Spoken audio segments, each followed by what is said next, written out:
Guntur municipal council సమావేశంలో గందరగోళం జరిగింది. అయితే డిప్యూటీ మేయర్ డైమండ్ బాబు తనను అవమానించారంటూ కమిషనర్ పేపర్లు విసిరేసి వెళ్ళిపోవడం జరిగింది. అసలు ఎందుకు జరిగింది, ఏం జరిగిందో మనతో డిప్యూటీ మేయర్ డైమండ్ బాబు ఉన్నారు. మీరు అవమానించారని కమిషనర్ చెప్తున్నారు, ఏం చెప్తున్నారు?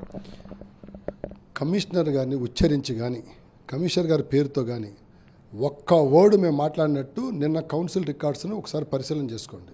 వాస్తవంగా కమిషనర్ గారు నేను కమిషనర్ అన్న విషయాన్ని మరిచిపోయి ఆయన ప్రవర్తించిన తీరు సభను అవమానించాడు. ఆయన కౌన్సిల్ అవమానించాడు, 11 లక్షల మంది ప్రజలను అవమానించాడు. ఆయన మమ్మల్ని అవమానించాడు, సభను అవమానించాడు, ప్రజలను అవమానించాడు తప్పనిచ్చే ప్రభుత్వాధికారి అతని స్థాయిని మర్చిపోయి నేను ఒక ప్రభుత్వాధికారిని, జవాబుదారీతనంతో ప్రవర్తించాల్సిన అధికారిని అన్న విషయాన్ని మర్చిపోయి ఆయన మమ్మల్ని అవమానించాడు తప్పనిచ్చి మేము పల్లెత్తి మాట కూడా కమిషనర్ గారిని ఉచ్చరించి కానీ కమిషనర్ గారిని ఉద్దేశించి కానీ ఒక్క పదం కూడా వాడలేదు. ఇది వాస్తవం. ఎందుకు జరిగింది అసలు? మేము మాట్లాడుతున్న క్రమంలో కౌన్సిల్ జరిగే సమయంలో తోటి ప్రజాప్రతినిధి ఒక ప్రశ్నని సంధించారు. ఏంటి ఆ ప్రశ్న అంటే, ప్రజలకు సంబంధించి ఫిక్స్డ్ డిపాజిట్లు ప్రస్తుతం కార్పొరేషన్లో ఎంత ఉన్నాయి, ఎంత విత్డ్రా చేశారు, ఎందుకు విత్డ్రా చేశారు, కాంట్రాక్టర్లకి ముబ్బడిగా మీరు బిల్లులు ఇష్టానుసారంగా ఇస్తున్నారని చెప్పి బయట ప్రచారం జరుగుతుంది. ఎప్పటి నుంచో వర్కులు చేసిన వాళ్ళకేమో బిల్లులు ఆపుతున్నారని, మీరు వ్యక్తిగతంగా మీతో కలిసి మీతో ఇంటరాక్ట్ అయినటువంటి వ్యక్తులకేమో మీరు బిల్లులు చెల్లిస్తున్నారనేటువంటి ఒక వాతావరణం ఉత్పన్నమవుతున్న పరిస్థితుల్లో కాంట్రాక్టర్లు ప్రజాప్రతినిధులుగా మా దగ్గరకు వచ్చి మేము వర్కులు చేస్తుంటే మా బిల్లులు సకాలంలో ఇవ్వట్లేదు అనేటువంటి ఒక మాట మా దగ్గరకు వచ్చింది. కాబట్టి కాంట్రాక్టర్లకు బిల్లు ఎలా చెల్లిస్తున్నారని అడిగిన ప్రశ్నకి కమిషనర్ గారి దగ్గర నుంచి వచ్చిన ఆన్సర్ ఏంటంటే, ఇది పరిపాలనాపరమైనటువంటి అంశము. అంటే ఇండైరెక్ట్గా మాకేం చెప్తున్నా అంటే, పరిపాలనాపరమైనటువంటి ఇది పూర్తిగా పరిపాలనాపరమైనటువంటి అంశం కాబట్టి ఈ విషయం మీకు తెలియజేస్తున్నాం. దాని అర్థం ఏంటంటే, మేము మీకు ఇది చెప్పాల్సిన పని లేదు. అంటే నగరపాలక సంస్థలో ఉన్న ప్రతి రూపాయి ప్రజలు కట్టిన ట్యాక్సులు, ప్రజలు ఇచ్చినటువంటి డబ్బులు, దానికి ప్రజాప్రతినిధులుగా మాకు ఆన్సర్ చెప్పకపోతే ఇంకెవరికి చెప్తాడు ఆయన? మేమైనా దేశ రహస్యాలు అడిగామా, లేకపోతే మేమైనా దేశ భద్రతకు సంబంధించిన అంశాలు అడిగామా? అడగలేదు కదా. ఆయన్ని అడిగిందల్లా కేవలం కార్పొరేషన్ ఉన్నటువంటి నిధులు డబ్బులు సంబంధించి అడిగాం. అది చెప్పడానికి వీలు లేదన్నట్టుగా ఆయన మాట్లాడిన దానికి మేము ఏ అధికారి ఈ ఆన్సర్ ఇచ్చాడు అని అడిగాం. మేము ఇప్పుడు అధికారి ఏ ఉద్దేశంతో రాశాడో మాకు తెలుసుకోవాలి, ఏ రూల్ ప్రకారంగా రాశాడో తెలియాలి మాకు. అక్కడ రూల్ పొజిషన్ ఎక్కడ మెన్షన్ చేయలేదు, వాళ్ళ వ్యక్తిగత ఆలోచన ప్రకారం రాసేసినట్టుంది అక్కడ. అందుకని ఏ అధికారి రాశాడు అంటే మేము రాయలేదు అన్నారు. అన్నప్పుడు మేము డైరెక్ట్గా అడిగింది ఏంటంటే, ఏ అధికారి రాయకుండా ఇందులోకి ఎట్లా వస్తుంది? ఏం మేమేమైనా పిచ్చోళ్ళ కనపడుతున్నామా? ఏం తమాషా చేస్తున్నారా? ఇంతమంది ఇన్నిసార్లు ఎవరిది రాసింది, దీనికి సమాధానం మాకు కావాలి, ఏ రూల్ ప్రకారం రాశారని మేము అడుగుతా ఉంటే తమాషా అనే పదం తర్వాత కమిషనర్లు ఇచ్చాడు. అప్పుడు దాకా కమిషనర్ గారు కూర్చొనే ఉన్నాడు. ఏం తమాషా చేస్తున్నారని అన్నప్పుడు అకౌంటింగ్ ఆఫీసరు నేను రాయలేదని చెప్పాడు. నేను అడిగాను, సెక్షన్కి సంబంధించిన హెడ్ ఆయన కాబట్టి అకౌంటింగ్ సెక్షన్ అడిగితే నేను రాయలేదని చెప్పాడు. ఇక ఆయన రాయకపోతే ఇంకెవరు రాసేదంటే ఇక అప్పుడు కమిషనర్ గారు లేచి ఈ పుస్తకంలో ఉన్న ప్రతి విషయానికి నేనే కర్త కర్మ క్రియ అన్నాడు. అప్పుడు నేనేమన్నానంటే, మీరు రాసినటువంటి ఈ మాట పైన మనం చర్చ జరుపుదామని అడిగాను ఆయన కమిషనర్ గారిని. సార్, ఇది పూర్తిగా పరిపాలనాపరమైన అంశము అని మీరు తెలియజేశారు, అంటే ఇండైరెక్ట్గా మాకు చెప్పాల్సిన పని లేదని మీరు చెప్తున్నారు, దీనిపైన చర్చ జరుపుదామన్నాను నేను. అంతే సింపుల్. కార్పొరేషన్ కౌన్సిల్ రికార్డులో మీరు వెరిఫై చేసుకోవచ్చు. రెండో మాట్లేదు, ఆయన ఇట్లా మైకి తీసుకున్నాడు, ఇస్త్రీ కొట్టాడు, పేపర్లు ఎలా ఉంటే ఇలా ఇస్త్రీ కొట్టేశాడు, ఇట్టిట్టని ఊక్కుంటూ వెళ్ళిపోయాడు. ఇంక రెండో మాటే లేదు. ఆయన మమ్మల్ని అవమానించాడు, మమ్మల్ని అగౌరవపరిచాడు, సభను అగౌరవపరిచాడు.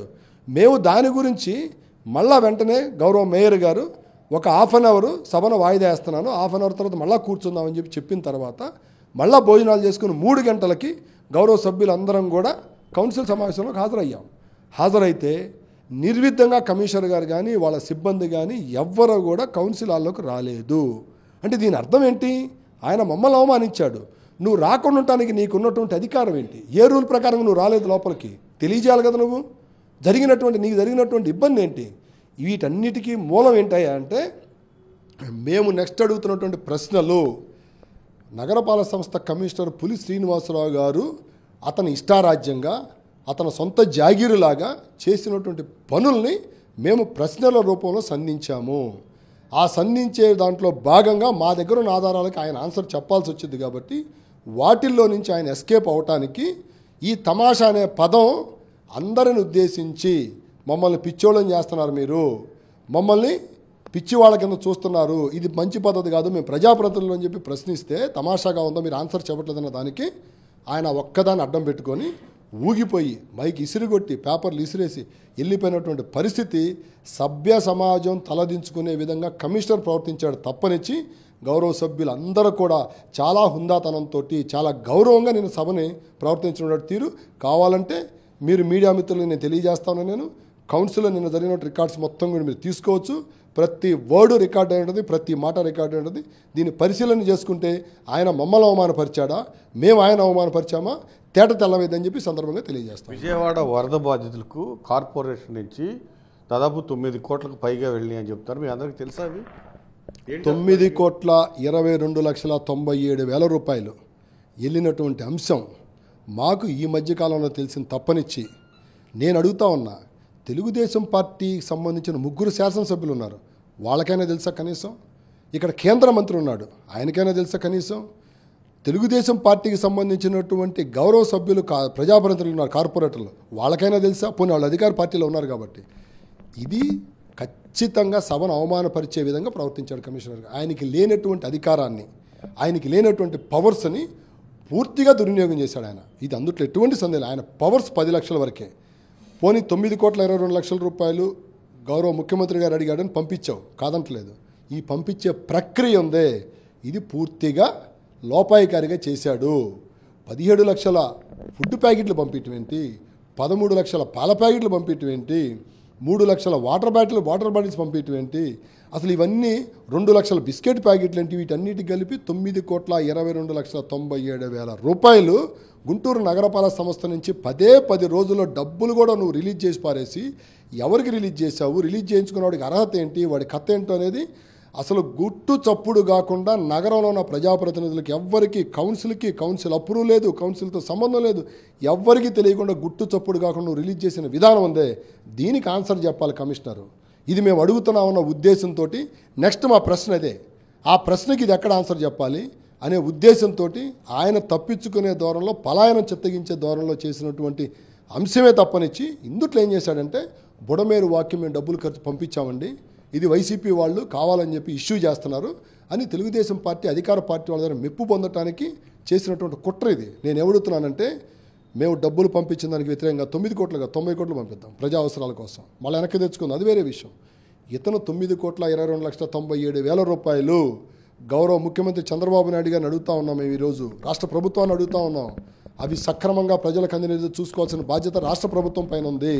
ఇందులో ఎంత అవినీతి జరిగిందో చూసుకోవాల్సిన బాధ్యత స్థానిక ప్రజాప్రతినిధులైనటువంటి స్థానిక ఎమ్మెల్యేల పైన ఉంది. గౌరవ సభ్యులుగా మేమున్నాం కౌన్సిల్లో, నువ్వు డబ్బు ప్రతి రూపాయి తీసిన దానికి జవాబు చెప్పాల్సింది కౌన్సిల్కి. నీకున్న పవర్స్ ఏంటి, ఏ హోదాతోటి నువ్వు 9,22,00,000 రూపాయలు డబ్బులు బయటికి పంపించావు, వీటన్నిటికీ ఆన్సర్ చెప్పాలి.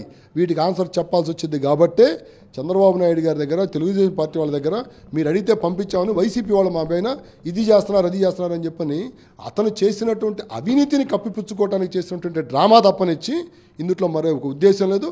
దీనిపైన నేను విజిలెన్స్ ఎంక్వైరీ అడుగుతున్నాను, ఉన్నతాధికారితోటి ఒక ఎంక్వైరీ అడుగుతా ఉన్నా. నేను ఆ ఎంక్వైరీ రిపోర్ట్లో అన్ని వాస్తవాలు బయటకు వస్తాయి కాబట్టి ఎంక్వైరీ జరగాలి, విజిలెన్స్ ఎంక్వైరీ జరగాలని చెప్పి మీ ద్వారా డిమాండ్ చేస్తాను. కమిషనర్ అవినీతి చేశారంటున్నారు, మీ దగ్గర ఆధారాలు ఉన్నాయా? ఆధారాలు సంపూర్ణంగా ఇక్కడ మీకు చాలా స్పష్టంగా ఇచ్చాము. ఆయన కృష్ణా జిల్లా కలెక్టర్ గారికి రాసిన లెటర్, ఏది స్టేట్ గవర్నమెంట్కి రాసి మాకు ఈ డబ్బులు వెనక్కి పంపించండి అని. ఇందుట్లో ఆయన రాసిన దాంట్లో మీకు స్పష్టంగా కనపడుతున్నాయి, చూసుకోండి. ఫుడ్ ప్యాకెట్స్కి 17 లక్షల ఫుడ్ ప్యాకెట్స్, ఇవన్నీ కూడా చాలా క్రిస్టల్ క్లియర్గా కనపడతా ఉన్నాయి. ఇంకా దీనికి లెక్క చెప్పన్నాడు చాలు. ఇప్పుడు ఈ 9,22,97,000 రూపాయలు నీకు ఇచ్చావు, ఇచ్చినప్పుడు 17 లక్షల ఫుడ్ ప్యాకెట్స్ ఎక్కడ ఇచ్చారు, 13 లక్షల పాల ప్యాకెట్లు ఎవరికి ఇచ్చారు, ఏ క్రమ పద్ధతిని పాటించారు, ఎవరు దీనికి జవాబుదారీ? అంటే నువ్వు సిబిఎల్ రూపంలో నీకు చంద్రబాబు నాయుడు గారిని రాష్ట్ర ప్రభుత్వం అడిగింది కాబట్టి వాళ్ళని అడ్డం పెట్టేసి ఇక్కడ ఏమి చేసినా చెల్లుబాటు అయిపోద్దా? తప్పు కదా అది.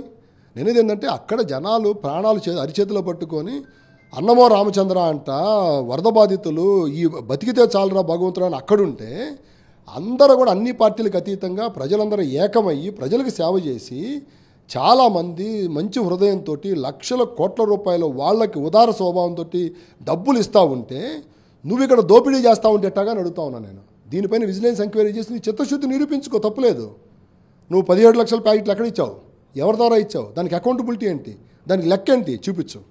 ఇది కదా కావాల్సింది. అంతే తప్పనిచ్చి నేను ఏమి చేసినా చెల్లుబాటు అయింది, ఎందుకంటే ఇది రాష్ట్ర ప్రభుత్వం అకౌంట్లో పడేయచ్చు, వాళ్ళు అడిగారు కాబట్టి పంపించామని చెప్పేయచ్చు అనే ఉద్దేశంతో చేసినటువంటి కుట్ర తప్పనిచ్చి, ఒక దుర్మార్గపు ఆలోచన తప్పనిచ్చి మా పైన నూలు పోగు వారు కూడా మాట్లాడే అర్హత కమిషనర్ గారికి లేదు. ఎందుకంటే మేము ఎక్కడ ఆయన అవమానపరచలేదు, ఆయన వ్యక్తిగతంగా ఎక్కడ కూడా కామెంట్ చేయలేదు. మేము ఆయనంతటా ఆయన క్రియేట్ చేసుకున్నాడు ఇదంతా కూడా, ఒక వాతావరణాన్ని క్రియేట్ చేసుకొని ఇంకా కౌన్సిల్ జరిగితే ఇక నా విషయాలన్నీ కూడా బయటకు వస్తాయి, పరిస్థితులు చేతులు దాటిపోతాయి అనేటువంటి ఒక భయాందోళనలో చేసినటువంటి ఆలోచన తప్పనిచ్చి ఇది ఇంకోటి కాదని చెప్పి సందర్భంగా మీకు తెలియజేస్తాను. సంగం డైరీకి ఎంత చెల్లించారు సార్?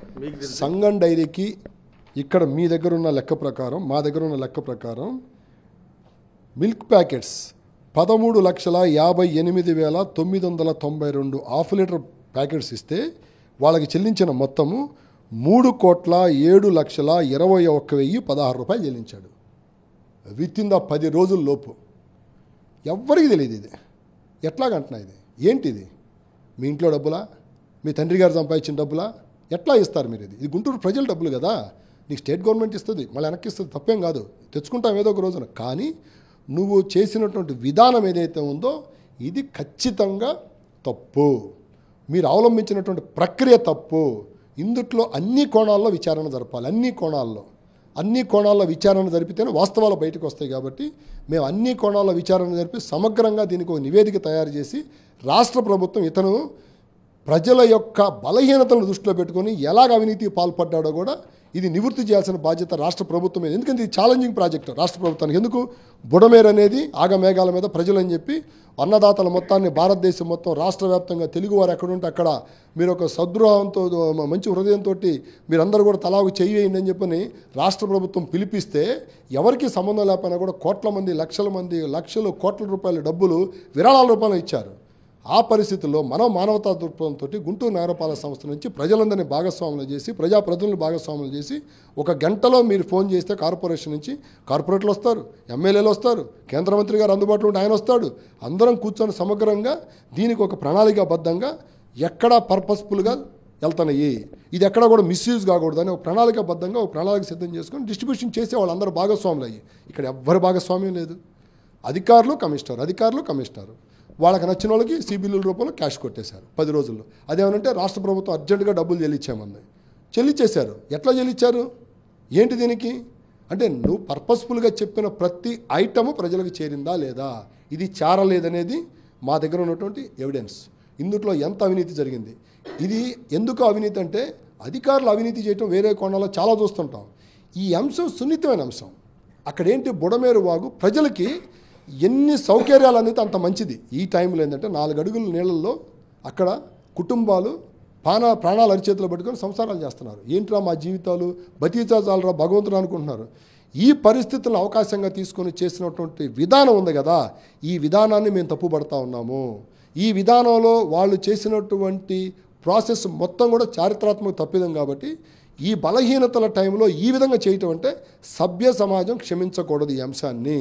మిగతా టైంలో అధికారులు అవినీతి చేస్తున్నారంటే ఎంక్వైరీలు ఉంటే అది వేరే విషయం. కానీ ఈ సున్నితమైన అంశం టైంలో ఈ విధంగా చేయటం ఉంది కదా, ఇది రాష్ట్ర ప్రభుత్వం ఛాలెంజ్గా తీసుకోవాలి. నిజంగా మేము ఇంత కష్టపడి ఇంత చాకిరీ చేసి ఇంత రాత్రింబోళ మేము ఉన్నామే ఇక్కడ, ఈ టైంలో నగరపాలక సంస్థ కమిషనర్ ఈ విధంగా చేయటం ఎంతవరకు సబబు? ఒక డిప్యూటీ మేయర్ హోదాలో అతను చాలా ప్రశ్నలు సంధించాడు. దీనిపైన విచారణ చేద్దాము, వాళ్ళకి చిత్తశుద్ధి ఉంటే విచారణ చేసి ఇతను కనుక ఖచ్చితంగా అవినీతికి పాల్పడి ఉంటే ఎంక్వైరీ చేసి చర్యలు తీసుకోవాలి. అవినీతి పాల్పడలేదు, శ్వేతపత్రం రిలీజ్ చేసి ఆయన ఖచ్చితంగా కౌన్సిల్కి సబ్మిట్ చేయాలి. ఇదిగో ఈ విధంగా మేము చేసాం, ఈ విధంగా చేసాం, ఈ 17 లక్షల ప్యాకెట్స్ ఈ విధంగా పంపించాం, 13 లక్షల పాల ప్యాకెట్ ఇట్లా పంపించాం, ఇవన్నీ ఆయన చేయాలి.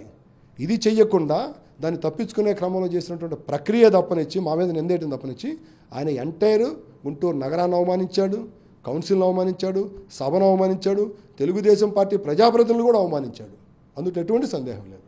పూర్తిగా ఎవరైతే కమిషనర్ శ్రీనివాస్ ఉన్నారో ఆయన విజయవాడ వరద బాధితులకు సహాయం పేరుతో భారీ స్థాయిలో అవినీతికి పాల్పడ్డారు. దానికి సంబంధించి విచారణ ఖచ్చితంగా జరగాలి. విజిలెన్స్ విచారణ జరిగితే ఖచ్చితంగా అదంతా బయటకు వస్తుంది. తరువాయి ప్రశ్న అది ఉంది కాబట్టి దాన్ని వైఎస్ఆర్ కాంగ్రెస్ పార్టీ ఎవరైతే కార్పొరేటర్లు ఉన్నారో వాళ్ళకి సమాధానం చెప్పాల్సిన పరిస్థితి ఏర్పడింది. కాబట్టి ఒక పథకం ప్రకారం కమిషనరు దీన్ని డైవర్ట్ చేయడానికి ఆయనే ఒక హైడ్రామా సృష్టించారని డిప్యూటీ మేయర్ డైమండ్ బాబు మండిపడుతూ ఉన్నారు. కెమెరామెన్ భాషతో అశోక్, సాక్షి టీవీ, గుంటూరు.